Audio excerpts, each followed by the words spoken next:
Hello, happy Tuesday to me. I have my Capstone Defense starting in 6 minutes. I am very nervous. I have not properly practiced my presentation, but I think it'll be fine. I'm more worried that I'll just ramble for too long, so hopefully I can stay on track and get through everything. And then I will be answering questions first from fellow students and then my capstone advisor and my second grader, so the two professors that have already graded my capstone, and then I will find out if I passed or not. So I'm going to head into the class super early. Let's see. People are starting to come in. Hello. Yeah, I got it cut. Yeah, I was like, I'm really nervous, so I'm just gonna get dressed up a while. Yeah, I can go for it. Okay, presentation is up. Okay. Hello everybody, I'm Kristen. So today I want to take you through the story of how my capstone came to be. So we're starting with this slide. It says fade in and then sets the scene heading inside the ALF during the daytime, for me at least. And that is because the first part of my project was a screenplay. So I wrote a screenplay. The movie is called Heirloom, and I have the logline here. The logline is: a teen shoplifter is framed with stealing the Hilton family jewels and must evade arrest and expose the true mastermind to clear her name.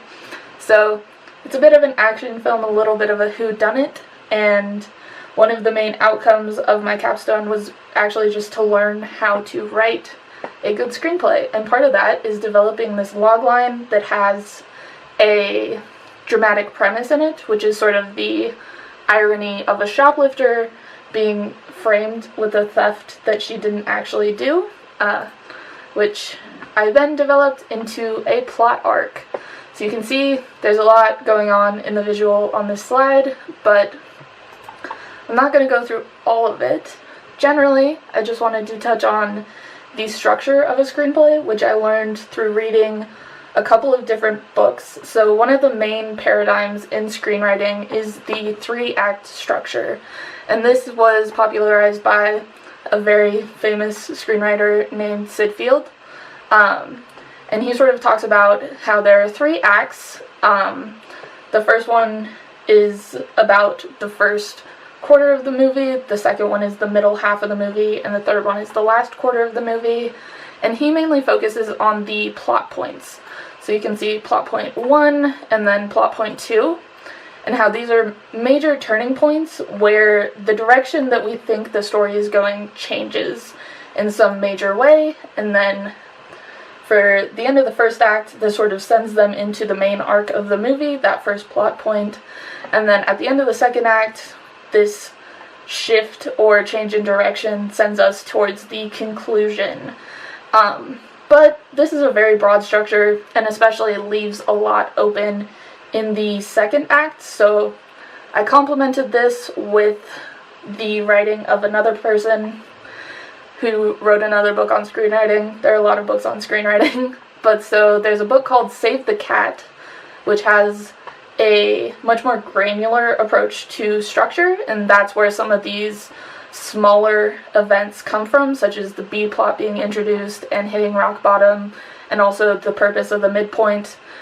He actually has, I think, almost 20 smaller beats, we call them. The beats are sort of just like these important points that you hit in the structure of a screenplay, but I just included some of them here so that you can see how you can develop a screenplay and the storyline using these sort of guideposts. So, as the general overview of what happens in my screenplay, I have a main character, Jazz, who is a shoplifter because she's sort of a teen runaway, but she's aspiring to go to college when she gets framed in this massive jewelry theft, and so she kind of tries to pursue the actual perpetrators. She makes some new friends, and then eventually it has the happy ending that she manages to stop the jewels from actually being smuggled out of the country, and so she's able to turn those jewels in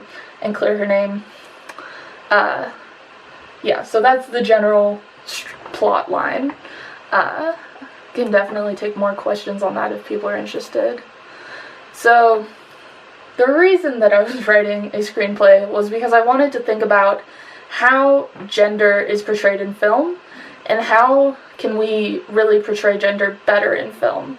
So I really wanted to take the applied approach, which is why I wrote the screenplay, so that I could really experience myself the difficulties and constraints of working a more nuanced approach to gender into a screenplay. So I did write the screenplay at the beginning of the year. That's the first part of my capstone that I did. So these were sort of my intuitive concerns about gender that I was keeping in mind before I had fully developed my ideas and theses about gender. So I spent a lot of time questioning what my protagonist's gender and sexuality should be, whether like just representing a woman was important, or if I could take a nuanced approach to gender with a man as my protagonist, and then also the role of the gender of the romantic interest as well in that protagonist's journey with gender. I'm still not totally settled on what gender I want the romantic interest to be. I ended up writing it as a heterosexual couple, but I'm considering changing that in later drafts. I also tried to think about whether Jazz is rewarded or punished for either fitting into gender stereotypes perfectly or not fitting into gender stereotypes. So this was one of the ideas about gender that I had even pretty early on, so I tried to avoid either always rewarding her for being very feminine or always punishing her for being more masculine. So those are the main things about gender I kept in mind at that point. But then, after I had produced my whole screenplay, I wrote my academic portion, which is actually a video essay which is titled How Hollywood Should Be Treating Gender in Films.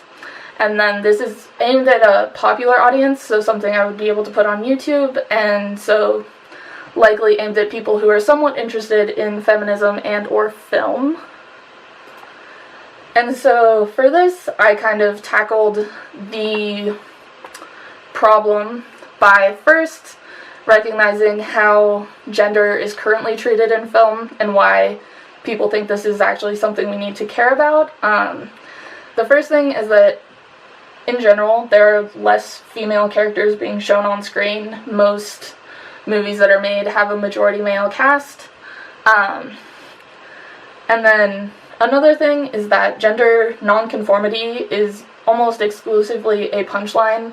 I found one very interesting paper that dug into the data of like all movies in the last 10 years, I think starting from like 2015 going back 10 years, that had any sort of gender nonconformity, and all of the ones that were made by mainstream studios were using that nonconformity as some sort of punchline, mainly cross-dressing, like think She's the Man, or like any sort of male comedian that dresses up as a woman and that's the joke. And then even more generally, women characters, from my own observation, from other people's observation in popular media, tend to only be romantic interests, tend to be sexualized, and tend to not be active agents in storylines. So that has to do with them less often being protagonists, but also, even when they're protagonists, not necessarily driving the story forward of their own will, but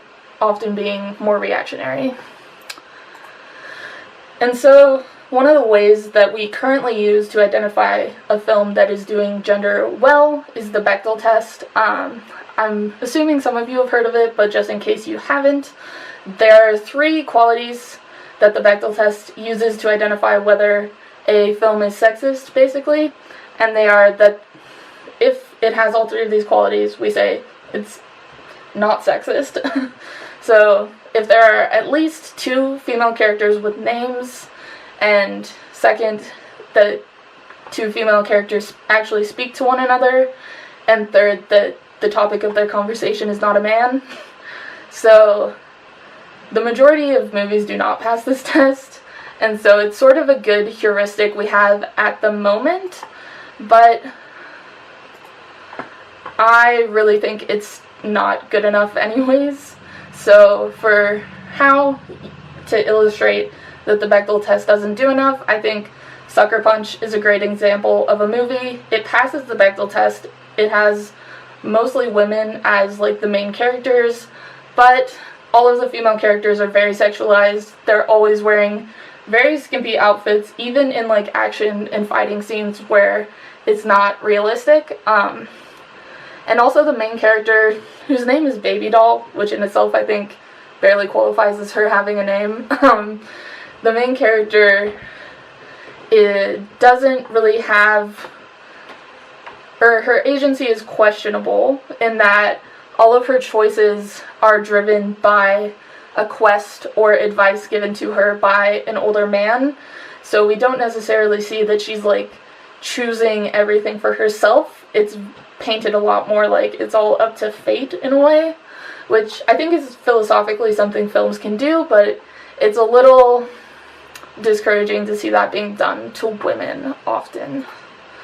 And so I dug into a lot of different academic perspectives that could help me come up with a way to make films that do better, and also to help me identify films that do better.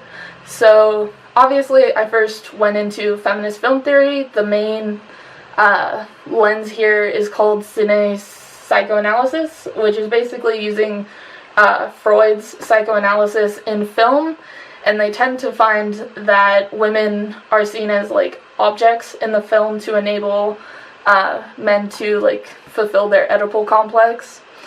But that's somewhat outdated and not necessarily applicable to all modern films. So I also went into gender theory a lot. So we have a couple of the main theorists are Judith Butler and Weston Zimmerman, which we discussed in the class as generally proposing that gender exists on a social level, and that it's either something that we learn to perform or something that we get rewarded for supposedly performing correctly.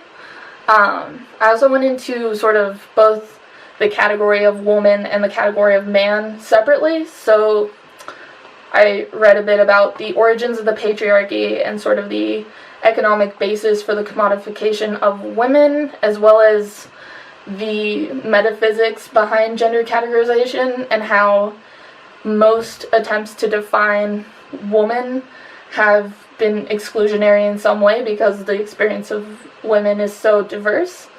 And also that the sort of gender norms that we currently have, so the patriarchal norms, are also very harmful for men because it tends to encourage a lot more violence and aggression in men, which can harm them as well as the people close to them. One example of this is that men are much more likely to drive recklessly. And then finally, I went into transgender-based theories. So I found this theory called trans-identity theory that really synthesized a lot of these ideas and added in the idea of self-identification or a personal narrative of gender, which is sort of the last level that we talked about before about the cognitive or introspective aspect.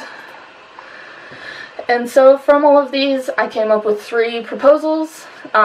First is very reminiscent of the traditional recommendation that films should try to show both men and women, and I say also gender nonconforming or transgender characters, and also develop them deeply and show character growth. So this is sort of based on the idea that we learn socially, which is also where the second proposal comes from, that we should really enable women characters to be admirable both when they're exhibiting masculinity and when they're exhibiting femininity, because the idea is that breaking down sort of the strong reinforcement of either is how we enable people to be able to express themselves more freely, and also it helps remove the barriers in society that are associated with both being a man or a woman. And then finally, I said that people or filmmakers should try to explore the personal narratives of gender more explicitly when they can. This is especially relevant in romances. Like, it's fair to ask, like, what makes me a woman, what makes me proud to be a woman, and those sort of things. I think it would be good if we saw them more explicitly in film so that it's, like, modeling what individuals can do for themselves. Wrapping up very quickly, I then did a reflection where I reflected on whether my screenplay fulfilled these, and I came up with some ways to improve it, which I will skip over for time's sake. And yeah, I intend to keep working on these. I'm planning to restructure Heirloom, and I know I need to flesh out my villain's backstory a bit. And I'm also planning to break my video essay down into smaller chunks to be able to make them, like, short enough to actually be watchable, and then I'm going to upload to my YouTube channel.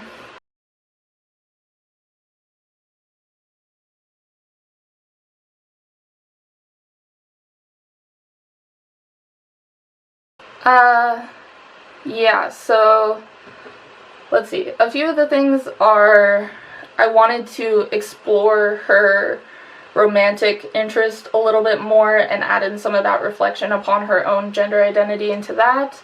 I also noticed that Jazz could have more substantial interaction with other women in the story, so she makes this friend, and friend's gender slash romantic interest gender to be determined, but that person has roommates, and I realized that Jazz and the, like, other woman that he lives with don't really talk to each other, and I think that would be good to add in. Let's see. Oh, I also had sort of a mentorship relationship set up for Jazz with this waitress at a diner that she frequents, and I thought I might edit some of their conversations, because some of their conversations are already very cheesy, but sort of add some reflection on, like, the idea that Jazz's options and abilities as a woman are constrained in that older woman's perspective, to sort of add some more explicit reflection there as well.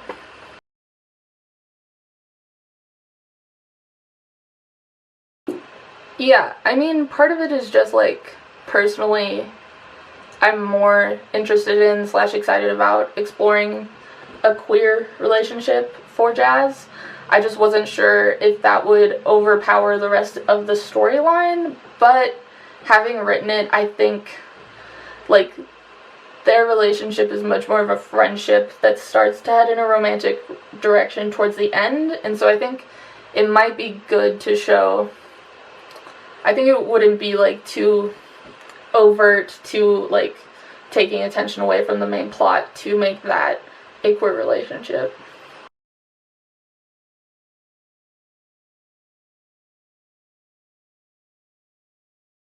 Yeah, I think there are some good examples. So I think Leia in the Star Wars movies does a really good job of being, like, a strong female character in that she has a lot of agency. We respect her choices. We think that she's, like, able to make things happen, but she maintains a lot of her femininity in that, like, just the way she presents herself, the way she looks, also the way that she, like, cares about being a mother in the new trilogy. I think the idea is just that it shouldn't be that in order to be strong, a woman must act like a man, because that sort of just reinforces the existing norm that, like, power and strength is masculine.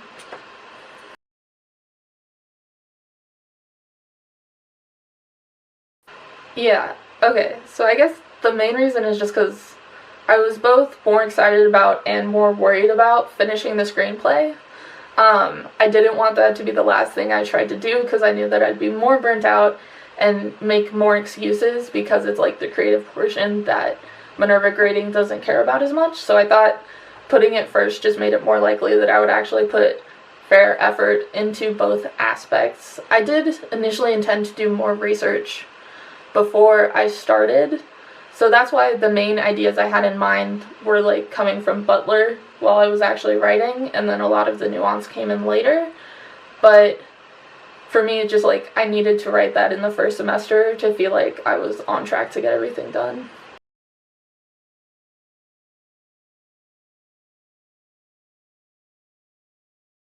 Yeah, I do I do like that they go, like, above and beyond the Bechtel test. It's like, not only will these two women have a conversation not about a man once, but that's, like, most of the movie, which I think is a good thing. Sometimes I feel like those movies still struggle with the agency of those female characters.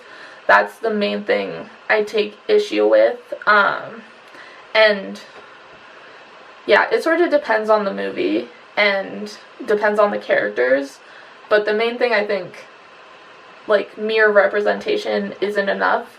It's also about, like, exploring that, like, experience of being a woman in a way that is not, like, simplifying or objectifying. So I think it sort of depends on the film. I think some of the earlier films that were trying to be feminist just by having a lot of women struggled more, but I think generally it's been getting better.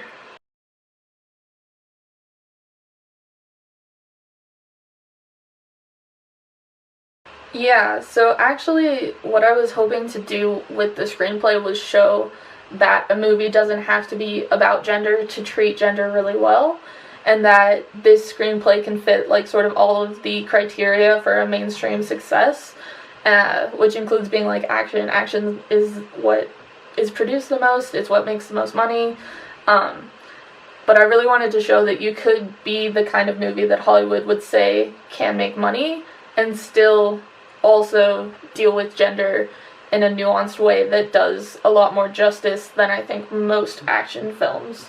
So that's sort of why I chose to stick with that, and I think I would mainly bring the ideas about gender into more complexity with the B-plot and the character growth that we see happen to sort of add some reflection on how that growth relates to Jazz's gender identity and, like, personal narrative with her gender.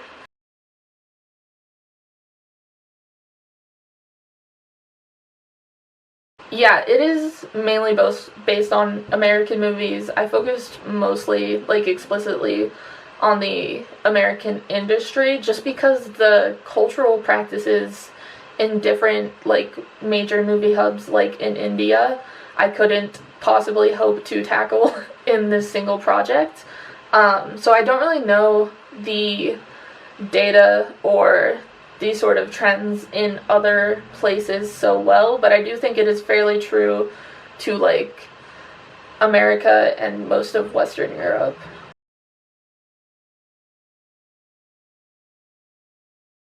Yeah, so a logline is supposed to be like an elevator pitch. So it's like, if you had the 20 seconds with a Hollywood executive, how would you convince them that your story is interesting?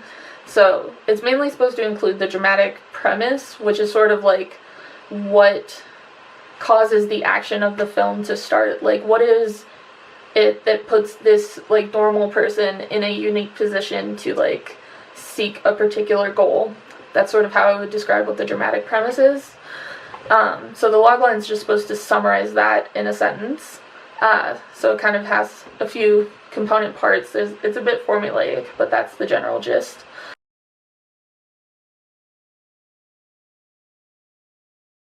And then my video essay is currently, it's like 8,000 words. If I made it into an essay as it exists, it would probably be about a 45-minute video essay, which is on the, like, longer side for more, like, academic involved YouTube. That is, like, a thing that exists, but I think the longer you get, the smaller your audience is, which is why I think I would want to transfer to, like, a series of video essays. And the reason I chose a video essay is because I really wanted it to be aimed at a popular audience, and I wanted to have sort of freedom in the amount of space that I took to explain myself, because the main other way to reach a popular audience would either be, like, a magazine article, or I could aim it at, like, industry professionals in, like, a film magazine, but those articles tend to be capped closer to, like, 3,000 words for a really long feature. So that's why I felt like a video essay was a good way to reach a popular audience while being able to make it longer, but keeping it engaging by having that visual aspect to it.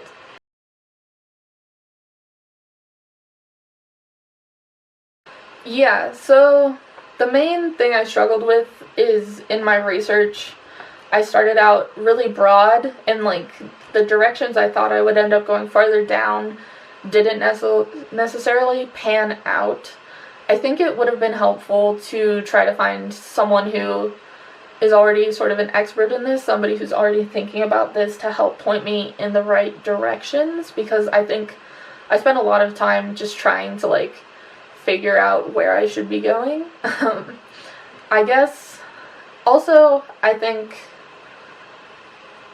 yeah, I would have liked to have had more clarity about what I wanted to do with my essay early on, because I did initially intend just to write an academic like philosophy paper about gender in film before I decided that a video essay made more sense from a problem-solving perspective. And I think I might have been able to spend more time developing my ideas for that audience if I would have figured that out earlier, but yeah, I hope that answers it. This is the scary part. Now I don't know what's gonna happen. I haven't seen what happens now yet.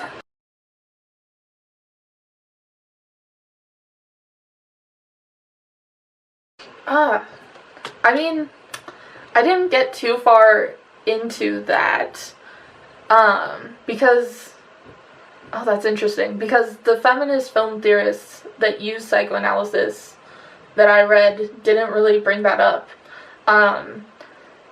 because, yeah, they're using it to, like, point out sexism, which I think might relate to the fact that, like, the way of thinking is inherently, like, sexist because of how it frames women. They're like, well, if we use this way of thinking about women in film, then it is also sexist. So I think that might be like an inherent bias underlying their choice of that, yeah.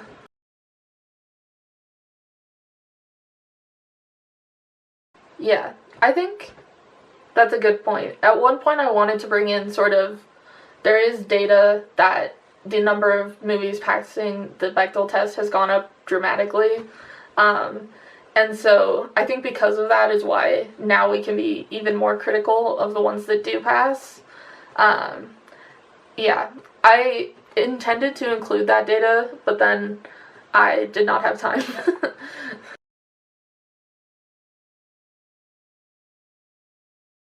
Yeah. Um, let's see. I think Charlie's Angels that came out in November was good in terms of how it represented women. It's just like weak in terms of story. It's kind of hard to find a movie that's a good movie and deals with women well. It's usually one or the other, yeah.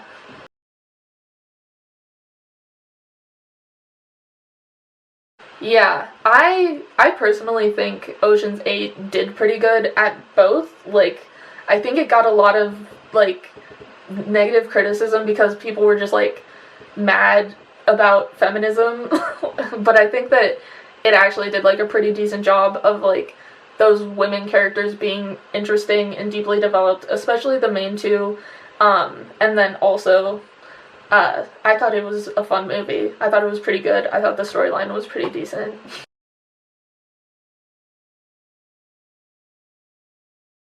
Yeah, the main thing I'm critical of now that I've done so much screenwriting is when the screenwriting is bad. I, like, pay so much attention to it now. When the, like, plot points are not interesting or the main character is reactive instead of active. Those are the kind of things.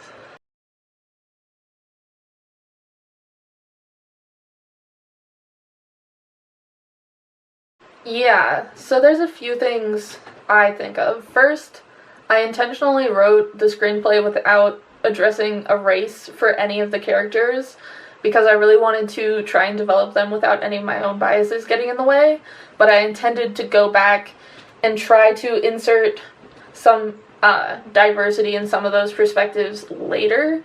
Um, because the thing is, like, it's about poor kids in New York, and so they're obviously not white. Like, another thing I think that can really help is that one of the main things that matters in a screenplay actually getting made is having stars attached to it. So one thing you can keep in mind is, like, who are the major actors that I would like cast or even like typecast as this person, and that can help make them come across more strongly when somebody is just reading the screenplay. If you can tell them beforehand, like, I imagine Justice Smith in this role, and then actually getting those kind of actors attached to the project is how eventually the blockbuster still happens. So I think, like, writing the first time without thinking about diversity, I think, is a really good way to try and not stereotype people in their characters. And then later being able to attach specific actors that meet that, like, that are diverse, that you think would fill that role well, is a good way to convey to, like, a blockbuster audience how it can still be strong.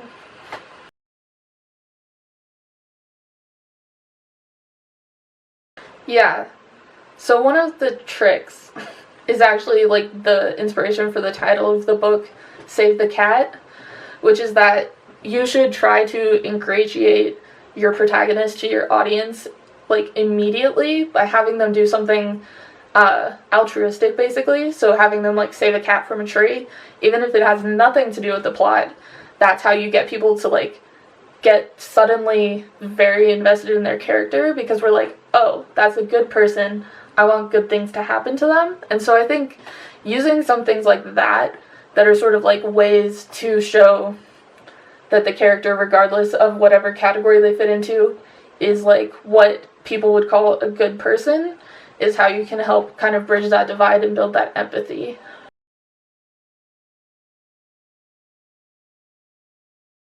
So I feel like, first of all, when you have these, like, ensemble all women pieces, it tends to drive men away and sort of create more polarization and divide in terms of, like, it doesn't help bridge the gap between, like, women wanting rights and men wanting to still be respected, because I think a lot of the fear around feminism is men thinking that women hate them or women want to, like, knock them down.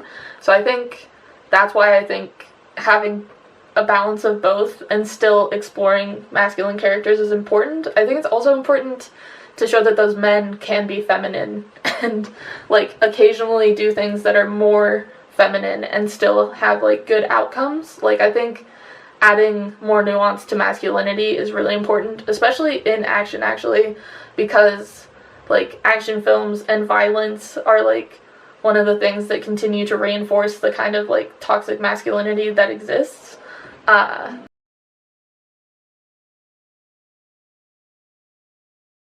Yeah, okay. I do think it's important for more women to make films. I just think it's, like, fallacious to say that if women make films, they will be feminist. Because, like, films that are written by women or directed by women can still be, like, reinforcing oppressive norms. So I think it's, like, you need both. And I think people are talking a lot about, well, we just need more women to work in film, but nobody's talking about the sort of, like, qualitative aspects of, like, how to make a film that deals with women well. Okay, I'll just be sitting, waiting nervously. I'm by myself now. Okay, so I'm sitting in a breakout now, waiting for the decision. I think it went good. It was fine. Everything's fine. They could talk for up to, like, 10 minutes.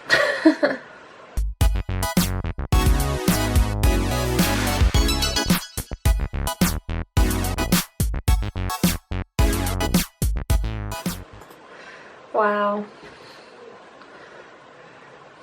Bye. Thanks.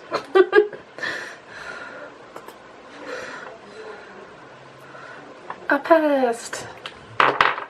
Celebration time.